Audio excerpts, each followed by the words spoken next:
بسم الله الرحمن الرحيم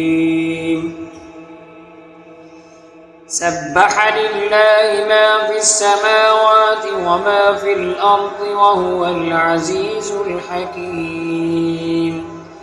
هو الذي أخرج الذين كفروا من أهل الكتاب من ديارهم لأول الحشر ما ظننتم أن يخرجوا وظنوا أنهم مانعتهم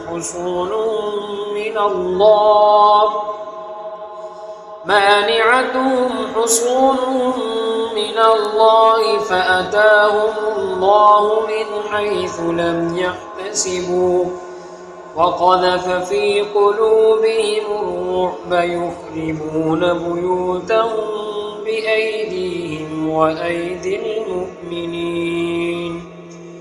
فاعتبروا يا أولي الأبصار ولولا أن كتب الله عليهم الجلاء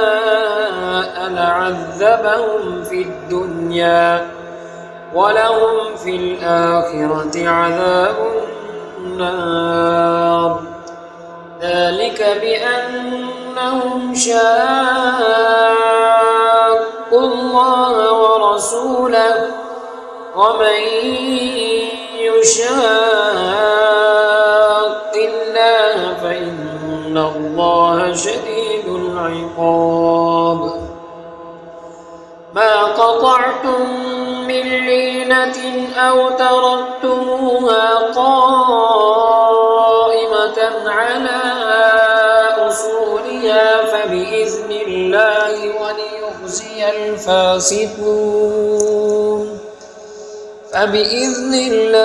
وليخزي الفاسقين وما أفاء الله على رسوله من أهل القرى فلله وللرسول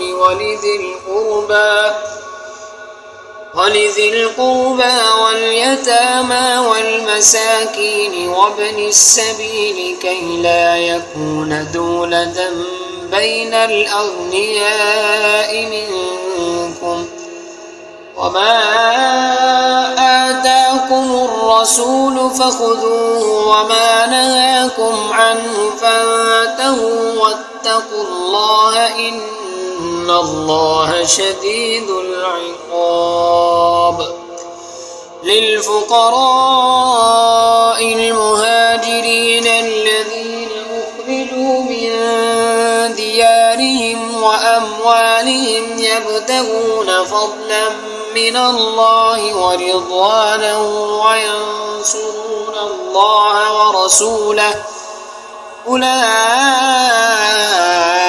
هم الصادقون والذين تبوأوا الدار والإيمان من قبلهم يحبون من هاجر إليهم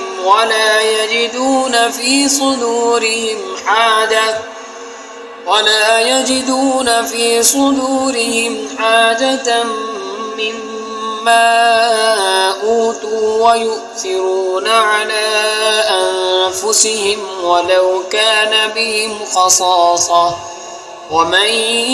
يوق شح نفسه فأولئك هم المفلحون والذين جاءوا من بعدهم يقولون ربنا اغفر لنا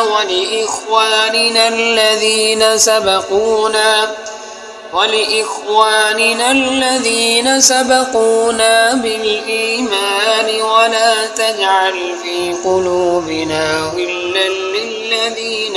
آمنوا ربنا إنك رؤوف رحيم